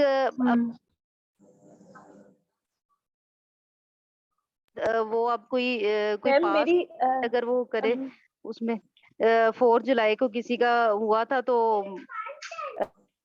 लाहौर से मैम क्या ऐसे पॉसिबल है कि कोई थर्ड और फोर्थ और फिफ्थ डे वाले मतलब कुछ हाँ कह रहे जी थे कि हम 90% करके आए हैं और हम फेल है। दिन तो इस्लामाबाद का मैंने सुना 0% रिजल्ट था बस, उसके बाद आगे का पता नहीं है क्या हुआ है। 0%। अच्छा ठीक है, नहीं आप सही कह रहे हो। देखो बात यह है कि नो डाउट जब स्टेशंस के नाम भी सारे शेयर हो, इसमें ये कोई शक नहीं कि किसी दिन निशानदेह, किसी दिन बहुत मुश्किल भी स्टेशन है। और जिस तरह आप कह रहे हो, देखो बात यह है कि मेरा भी बताने का मकसद ये है कि this was the first time, every other time is going to be difficult. उसकी वजह क्या है? उसकी वजह ये है कि अब रोल प्लेयर्स भी आएंगे। देखो आमतौर पे रोल प्लेयर का एग्जाम में कॉन्सेप्ट क्या है, वो ऐसा रोल प्लेयर नहीं होता कि उससे उसी वक्त ही खड़े खड़े सीपीएसपी में किसी एक बंदे को कह दिए इसने रोल प्लेयर बनना है, कोई भी डॉक्टर है जी आके वो बैठ गया वो रोल प्लेयर बन गई, या वो कोई कोऑर्डिनेटर थी एग्जाम कोऑर्डिनेटर, उससे कहा इसने रोल प्लेयर बनना है इसे बिठा दो। रोल प्लेयर्स तो प्रॉपर एक्टर्स होते हैं। रोल प्लेयर्स की अपनी एक पूरी ट्रेनिंग होती है। वो जो है ना वो जिस तरह आपने कार्डियक पेशेंट विद डिप्रेशन की बात की, अगर वहां पे कोई असली वाला रोल प्लेयर बैठा ना, एमआरसीओजी वाला लेवल का रोल प्लेयर जो उससे एग्जाम में जिस किस्म के होता है, तो शायद वो डिप्रेशन से एक लफ्ज भी मुंह से ना बोले, वो ऐसा डिप्रेशन वाला रोल प्लेयर बने। So role players can make your life very very tough.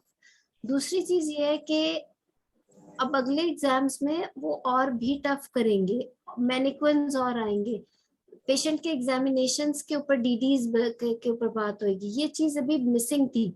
उस लिहाज से इस एग्जाम में बहुत कुछ तो अभी था ही नहीं, जो कि किसी भी दिन नहीं था, फर्स्ट डे से लेके फिफ्थ डे, मतलब किसी भी एक दिन नहीं। हाँ इसमें देखो हो सकता है लक का भी हो, लेकिन हर दिन में मैंने बहुत मुश्किल स्टेशन वाले दिनों में भी लोग पास होते भी देखे। बात सारी ये है कि आपकी प्रैक्टिस वो सारी मैं आपको बताऊंगी। अभी सदफ पता नहीं कहा है, चलो सदफ को अलग से भी बता दो। वेरी डिफिकल्ट सिनेरियो जिस तरह अभी सदफ ने बताया, gravida 4 para 1+2 bad obstetrical history, cardiac, diabetic, depression और जेस्टेशनल एज से लेके हर चीज। सो द थिंग इज कि इसके अंदर आपको दो या 2 मिनट भी काफी है अगर आप इसकी सिर्फ हिस्ट्री की बात करो।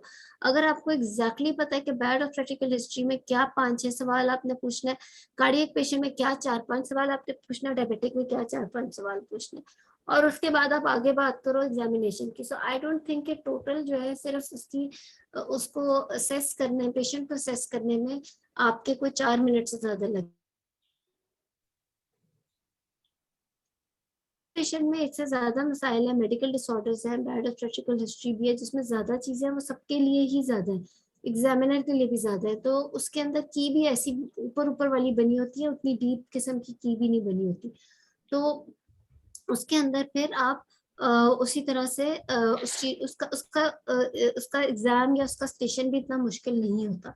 सो द थिंग इज कि आपकी टाइम मैनेजमेंट बहुत इंपॉर्टेंट है, बिकॉज अगर टाइम मैनेजमेंट खराब होती है ना, फिर आपके सवाल भी फिर आप कुछ नहीं कर सकते हो, फिर आपकी हिस्ट्री पूरी नहीं सही हो सकती, आपके हाथ पांव फूलना शुरू हो जाते हैं कि 10 मिनट है, इतनी सारी चीजें इस पेशेंट को और मेरा टाइम निकल रहा है, फिर मैनेजमेंट तो दूर की बात, you start missing your things. So उसमें आपने फिंगर टिप्स पे हर चीज रखनी है कि इस पेशेंट में कार्डियक है, ये 4-5 सवाल है मेन बेसिक, वो आपने पूछना है और उससे आगे बात करनी है। सीए वल्वा वाला, यस मैंने आपको बताया कि role player can make your life miserable, लेकिन पेशेंट्स तो और भी ज्यादा मिजरेबल कर देते हैं life. We all know part 2 का जब लॉन्ग फेज का वाइवा हुआ करता था तो patients used to simply refuse for the examination etcetera etcetera, क्या क्या नहीं पेशेंट्स कर देते थे। सो आप रोल प्लेयर को तो हैंडल करने का आपका तरीका वो भी अगेन उसी वक्त के, अगर आपका हाथ तो होना पुलिस, याद रखना अगर कोई चीज मुश्किल आई है वहां सीए वल्वा की देखो, पिक्चर्स सिर्फ सीपीएसपी के एग्जाम में बुरी नहीं होती, दुनिया के हर एग्जाम में बुरी रखी जाती है। I don't know why. MRCOG में भी बड़ी बुरी, इवन अगर आप पार्टोग्राम, सीटीजीज या देखो इस किस्म की सीए वल्वा, कोई हिस्टोपैथोलॉजी की रिपोर्ट की पिक्चर कोई इतनी हाई लेवल की नहीं रखी जाती कि हाई रेजोल्यूशन वाली यूरोगाइनी के ग्राफ्स, वो इतने मिस प्रिंटेड हर दुनिया में हर जगह, आपने उसी से ही उसी को ही असेस करके और वो हर बंदे ने उसी को ही देखना। अगर वो सीए वल्वा की पिक्चर बुरी है तो वो हर एक के लिए बुरी है, वो एग्जामिनर के लिए भी बुरी है। अब जैसे कि अभी आपदा बता के गई कि वो बार्थलिन सिस्ट थी, सो पिक्चर में अगर अजीब सी हो तो it's very difficult to really see कि ये बार्थलिन है, और फिर उसके ऊपर एक डीडी पूरा बनाना, इवन एकदम से बार्थलिन का डीडी भी बंदा सोचने बैठे तो कहता है कि मैं क्या बोलूं कि अच्छा, but she told us a good DD. So the thing is कि एक तो वहां दिमाग चल जाए, दूसरा ये कि आप उस पिक्चर को यूं ही देखो कि वो तो हर एक के लिए बुरी है, सो उसको देख के परेशान होने की जरूरत नहीं है। मैं आपको बता रही हूँ कि ये सिर्फ हमारे एग्जाम का फॉल्ट नहीं है, दुनिया के हर एग्जाम का फॉल्ट है। हर MRCOG के इम्तिहानों में भी ऐसी ही अजीबोगरीब किस्म की मिसप्रिंटिंग वाली चीजें आती हैं। तो चाहे वो रिटन एग्जाम हो या वो इनका पार्ट 3 वाला एग्जाम, सो यू डू, इसके लिए परेशान होने की जरूरत नहीं है, पर सबके लिए बुरी होती है और उसको ही देख के बस आपने फिर आगे लेके चलना होता है। मैम So, मैंने एक बात जी डॉक्टर इमरान पूछे। जी मैं सिर्फ एक बात करना चाह रही थी कि जैसे अब लॉन्ग केस था ना, तो लॉन्ग केस की जो तैयारी थी ना वो मतलब आसान थी, आप 4 उसके कर लेते थे। अब ये जो पैटर्न है ना, ऐसे ही इसकी लगता है, तैयारी आपने हर चीज करनी है, लेकिन इसको पास करना इजी है लॉन्ग केस से, क्या ऐसी ये बात है? पास करना इजी है लेकिन इसकी तैयारी मुश्किल है। ये इमराना मुश्किल ने है ये पॉइंट यस बात की है, ये मैंने लिखा हुआ था कि मैंने ये बात करनी है, इसकी तैयारी क्यों हालांकि मुश्किल है। मैंने अटेम्प्ट स्किप किया है, लेकिन मैंने जितनी भी पास मेरी फ्रेंड हुई है फेल, मैंने जितना मतलब उनको उनसे सारे पॉइंट करेक्ट, इकट्ठे किए कि बिल्कुल ये आपने हर चीज जो करनी है आपने, हर मतलब चीज बात आनी तो ये चाहिए। एंड में मैं करती थी सीए पूरी वल्वा में। भी आना चाहिए, लॉन्ग केस में तो सीए वल्वा की इतनी वैल्यू ही नहीं थी बिल्कुल शायद। नहीं। हाँ आपको जी सीए एंडोमेट्रियम की जिस तरह का वो सिनेरियो पूरा था, उसमें आपको स्टेजिंग से लेके रेडियोथेरेपी, आपको एआरटी का शॉर्ट और लॉन्ग टर्म भी प्रोटोकॉल्स आने चाहिए। मैम, कार्डियोमायोपैथी वाला पेशेंट तो हमें वार्ड में उसको बड़े प्यार से रखते थे, उसका आया हुआ था सिनेरियो। एग्जैक्टली सो इसके अंदर आप कोई चीज मिस नहीं कर सकते हो, इसके अंदर मे बी एसटीडीज तक नहीं मिस कर सकते। तैयारी मुश्किल है लेकिन पास करना पास करना बहुत टाइम्स आसान है। बेहतर है इस एग्जाम पे। तैयारी इस तरह मुश्किल है कि थ्योरी अगर इसकी अभी भी पास हुई है उसको जरा आसानी रहेगी, क्योंकि it's very much theoretical as well at the same time. Theory भी बहुत अच्छी आनी चाहिए, और लेकिन ये पास करना इसलिए आसान है क्योंकि वही बात है, अब जैसे 1-2 स्टेशन नहीं भी अच्छे हुए तो आप बाकी स्टेशन से बड़े मजे से कवर कर सकते हो, which is a good thing. होना भी ऐसे चाहिए ना, बहुत ही ज्यादा थोड़ी एक तरफ एक बायस्ड एग्जाम तो नहीं होना चाहिए ना। अस्सलाम वालेकुम डॉक्टर अरूबा। मेरा ना 3 जुलाई को एग्जाम था कराची सेंटर में ना, तो डॉक्टर शैला बकई ने आके शुरू में हमें सारा मतलब इंट्रो वगैरह किया था। तो उन्होंने यही बात कही थी कि अगर आपका एक स्टेशन में भी मतलब अगर आपके कम मार्क्स आते हैं तो आप ओवरऑल कंपनसेट कर जाएंगे ना। तो खैर मेरा एग्जाम क्लियर हो गया है। मैं थोड़ा सा ये बताना चाह रही थी। Good, so we have another candidate, thank you for coming with Saba, सबको गाइड करो, अपना भी एक्सपीरियंस था। डॉक्टर मतलब मैंने जिनसे भी वहां पे सबसे पूछा, बाद में भी सुपरवाइजर से और मतलब फ्रेंड्स से डिस्कस हुआ, तो उन सब ने, अब मुझे नहीं पता बाकी लोगों को क्या पता है कि MRCOG का पैटर्न फॉलो करना है कि नहीं, लेकिन हमारे जितने भी वहाँ सुपरवाइजर्स थे और जो थे उन्होंने हमें बाद में यही बोला कि जो उनकी कीज थी वो उन 5 बेसिक चीजों पे कि patient safety, information gathering, applied knowledge और involvement of the multidisciplinary team, ये सब चीजें वो देख रहे थे थ्रू आउट। तो ये सारी चीजें मतलब हम लोगों ने जो MRCOG की बुक थी, हम 4 फ्रेंड्स थे, हम लोगों ने MRCOG की बुक को ही फॉलो किया था, और उसका जो सिनेरियो होता था हम फिर वो हेड टू टो चल जाते थे, पूरा उसको घर तक पहुंचा के काउंसलिंग करके, तो उसी तरह से प्रैक्टिस की थी पूंजी से और इन बुक्स से। ऐसे तो वो जो है ना वो करो। हमें काफी उधर हेल्प आउट किया था उधर। गुड गुड, बहुत अच्छा आइडिया, और इसमें सारी चीजें आपकी कवर हो जाएंगी। This is exactly what you are doing in your wards as well. वही फॉरेन मल्टीडिसिप्लिनरी टीम इन्वॉल्व की जाती है। Yes, patient safety is a very first thing.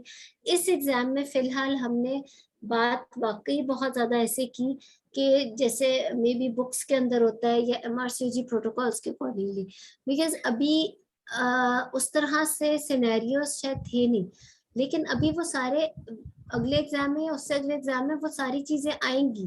The type of patients we get, patient is refusing for the pessary, she wants a definitive treatment. Patient is an ignorant lady, she had never come to the hospital before, ना ही वो दोबारा आ सकती है। उसकी management, the type of patients we are dealing with in our wards, अभी exam वो वाली चीजें फिर शायद आपको बुक्स में उस तरीके से ना मिल सके।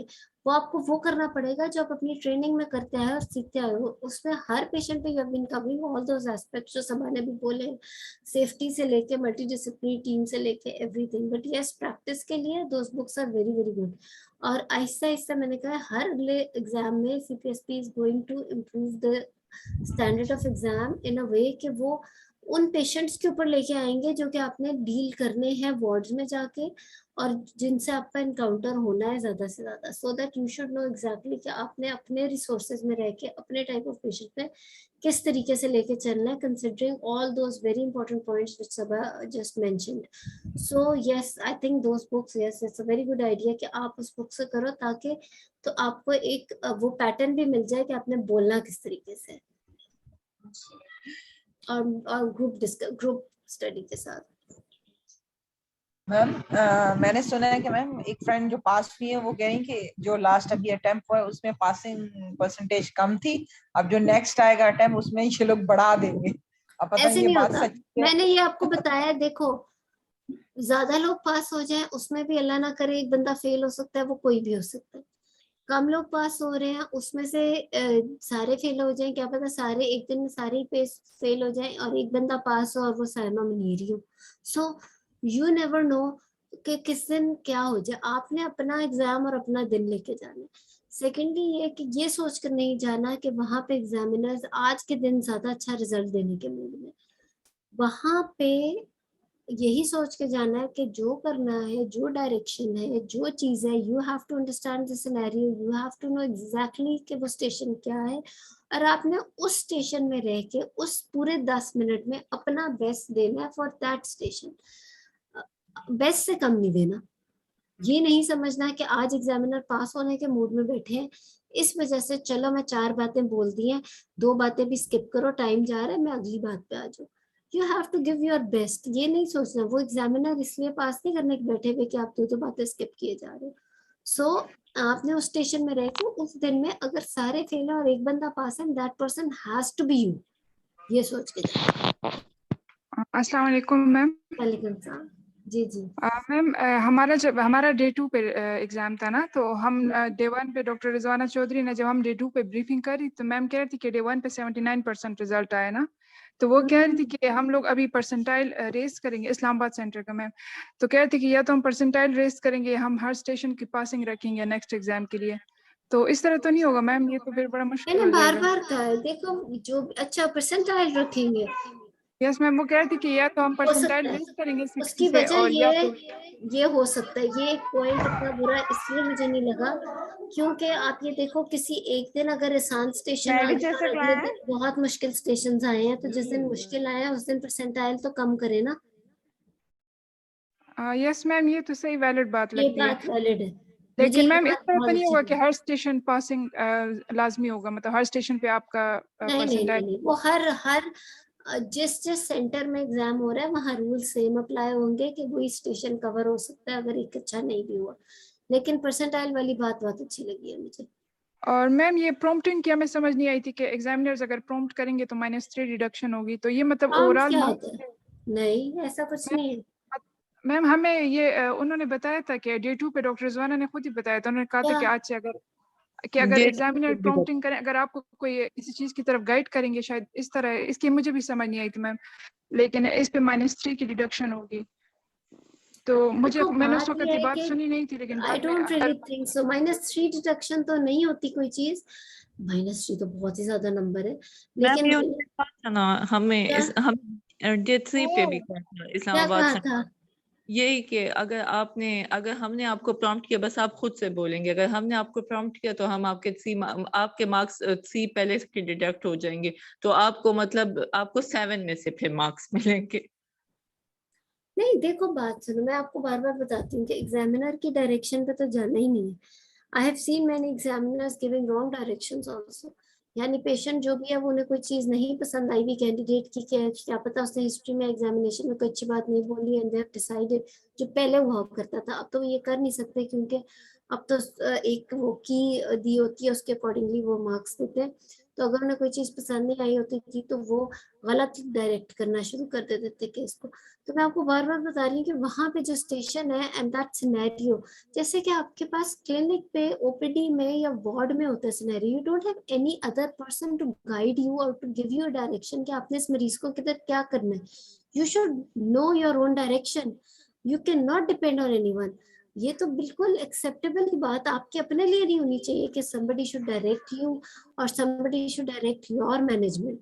यू हैव टू मैन, वो स्टेशन मैंने कहा है कि वो जो 10 नंबर का स्टेशन है वो आपका स्टेशन है, वो मरीज आपका है, वो सिनेरियो आप, वो आपने उसमें अपना बेस्ट देना है।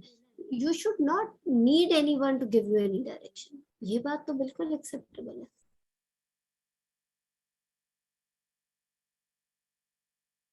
ठीक है, और कोई बात? बाकी डॉक्टर अरुबा, वो जो डायरेक्शन वाली आप जैसे बात कर रही हैं ना, उसमें जिस तरह से अब एक हम लोगों का सिनेरियो था, एक टॉपिक प्रेगनेंसी का, 25 इयर्स ओल्ड गर्ल थी with pain in abdomen and irregular bleeding के साथ ही previously she was normally menstruating of 28 to 30 days cycle, और जो है अब 45 डेज बैक उसकी मेंस्ट्रुएशन थी। तो जो है उसमें अब जैसे हमने हिस्ट्री पोक की, उसके बाद हमने उनसे एग्जामिनेशन की, एग्जामिनेशन के बाद इन्वेस्टिगेशन, जिसने बीटा एचसीजी मांगी वो उसको दे रहे थे, जिसने बीटा एचसीजी नहीं मांगी उसको डायरेक्ट टीवीएस मांगा तो उसको ऐसे ही होना है, टीवीएस। हाँ, तो फिर वो उनकी डायग्नोसिस जो है वो सारी हिल रही खराब थी। हो गई। अगर जी आपके पास कोई पेशेंट क्लिनिक पे या वार्ड में आती है और you just don't ask about the beta HCG, तो क्या लैब वाले खुद आकर तो नहीं देंगे ना आपको? जी एग्जाम कोई और चीज नहीं है, एग्जाम इज जस्ट प्रैक्टिस कि आप इसको रियल सिनेरियो में क्या कर रहे हो। सो ये तो ऑब्वियसली लैब वाले खुद तो नहीं आके रिपोर्टें देना शुरू कर देते ना, आप पूछोगे, आप मांगोगे तो आपको वो रिपोर्ट दी जाती है उस पेशेंट की। और वो किस में क्या मांगना है वो फिर आपको पता होना चाहिए, वही तो एग्जाम है सारा। ठीक है, सो आई थिंक आज, बल्कि आज डॉक्टर निगत का मेरा ख्याल है केस भी था, वो रह गया, मुझे हम आगे भी कर लेंगे। थैंक यू सो मच लेकिन मैम। मैंने आपदा को स्पेशली रिक्वेस्ट की थी और शुक्र है कि शी आल्सो मैनेज, और सभा के भी प्रेजेंस से हमें बड़ी गाइडेंस मिली, और बाकी सबने जिसने हमें अपना एक्सपीरियंसेस बताए, सदफ ने और सबने, सो आई थिंक कि उससे हम सबने ही बड़ा लर्न किया। कुछ एग्जाम सिनेरियो क्लियर हुआ है, तैयारी कैसे करनी है, उस दिन क्या क्या लेके जाना है। इस वक्त तो लग रहा है कि कुछ भी खास नहीं लेके जाने की जरूरत, लेकिन अगले एग्जाम में जरूरत होगी क्योंकि एग्जामिनेशन को वो ऐड जरूर करेंगे। So overall I think positive he change है सीपीएसपी की तरफ से। वही बात अभी डॉक्टर इमराना ने भी बताई कि जी पास होना आसान है, तैयारी करना आसान है, तैयारी करना नहीं आसान है। यानी पास होना आसान है, तैयारी करना इतना आसान नहीं है, इसमें बात बिल्कुल ठीक है। तैयारी के लिए थ्योरी बहुत चाहिए साथ साथ, जो इंशाल्लाह वो आई एम श्योर वो आप लोगों की वैसे ज्यादा ही अच्छी होती है। सो वो आपने नहीं उस चीज को करना, साथ साथ चैट पे बड़े अच्छे और भी एक्सपीरियंसेस और सिनेरियोस डिस्कस हो रहे हैं, which is also very good. MCPS candidates के लिए भी यही पैटर्न मैंने तो सुना एग्जाम का है, तो इसी तरह ही करना है। और लेकिन उसके अंदर हो सकता है स्टेशन तो मोर और लेस इसी किस्म के होंगे। ठीक है, वो थ्योरी उसी तरह अपनी स्ट्रॉन्ग रखें। Once you are passing a part 2 written MCPS, तो आई एम श्योर थ्योरी तो स्ट्रॉन्ग हो ही जाती है। तो इस वजह से इंशाल्लाह सारे पास हो जाएंगे। ठीक है, चलो thank you everyone for the feedback. इंशाल्लाह thank you so much ma'am. ठीक है। तो बाकी है कि अगेन टाइम मैनेजमेंट के लिए जो स्ट्रक्चर सारी चीज करनी है वो हम अगली क्लासेस में हम भी डिस्कस करते रहेंगे। मैम एक्चुअली थ्योरी स्ट्रांग होने के साथ साथ जो है ना वो प्रैक्टिस काफी ज्यादा चाहिए, इसके लिए ना बहुत ज्यादा प्रैक्टिस की भी जो हम हमारे पास नॉलेज है उसको अप्लाई जो करना है ना वो एक आर्ट है, ये बहुत टेक्निकल एग्जाम है, लेकिन वाकई इंशाल्लाह हम सारे वो हैं, प्रैक्टिस की हमारा जरूरत है, वो बिल्कुल इंशाल्लाह वो हो प्रैक्टिस की जाएगा। जरूरत है। और वो आर्ट कैसे करना है वो आपको हर क्लासेस में मैं बताती रहूंगी इंशाल्लाह। यस मैम तो इंशाल्लाह। कि स्ट्रक्चर्ड कैसे बनाना है, अगली क्लास सिर्फ इसी चीज की रख लेते हैं कि अब तैयारी कैसे करनी शुरू करनी है। साथ जी साथ मैम, बाकी जी भी मैम। सब एग्जामिनर्स का ले रहे हैं क्लासेस, तो वो भी बहुत इम्पोर्टेंट है। और बाकी अगेन इसकी इंशाल्लाह जब आगे कोई कोर्सेज होंगे जहाँ जिस जिस शहर में हो, कराची में हो, इस्लामाबाद, लाहौर, जहाँ जहाँ आपके नियर बाय हॉस्पिटल्स में कोर्सेज हो रहे हैं, मैं बार बार कहती हूँ इसलिए अटेंड करो ताकि आपको एक दफा सर्किट में से गुजरने की भी आदत हो जाए। तो वो भी करना तैयारी के बाद, तैयारी करके इंशाल्लाह। ठीक है, दूसरा और मैम नेक्स्ट एक एग्जाम की और डेट हमें का जो पता है है? ना वो थोड़ा सा खौफ था इसका कि काफी लंबे लंबे सिनेरियोज ना हो, जिस तरह से पढ़ते हुए जो है वो समझ नहीं आती है कुछ भी। तो मेरा ख्याल है पूरे एग्जाम में जो है ना वो पूरे स्टेशंस में कोई एक या दो स्टेशंस ऐसे थे जिसमें जो है ना वो सिनेरियोज थे, बाकी काफी क्लियर सिनेरियोज थे और जो है ना वो लेंथी नहीं थे। ये मतलब मैं काफी चीजें मैं कोई जो अच्छी चीजें हैं वो भी के बारे में बतानी चाहिए कि जो एक वो होता है ना कि डर था कि इसमें जो है ना वो काफी सिनेरियोज इस तरह से, क्योंकि MRCOG की बुक्स में काफी लंबे सिनेरियोज दिए होते थे और उनको ऊपर से लेके नीचे तक पढ़ना और उसको याद रखना जो है ना वो थोड़ा सा मुश्किल था उसमें। तो इन्होंने काफी अच्छा जो है ना वो पैटर्न है, एक तरह से ये अच्छा था कि इसमें जो है ना सिनेरियोज ज्यादा लंबे नहीं थे इनके। नहीं बिल्कुल। सो आई थिंक हाँ बिल्कुल, मुझे तो पॉजिटिव्स बहुत नजर आ रहे हैं इस टाइप ऑफ एग्जाम में। इंशाल्लाह ये और भी बेहतर होता रहेगा और I think it's a good change इंशाल्लाह। तो इसी के हिसाब से भी आगे तैयारी करनी है, वो हम इस साथ साथ कवर करेंगे। ठीक है, सो सी यू ऑल नेक्स्ट वेडनेसडे इंशाल्लाह। तो thank you ma'am, thank you so much. Next exam की डेट का पता है आपको?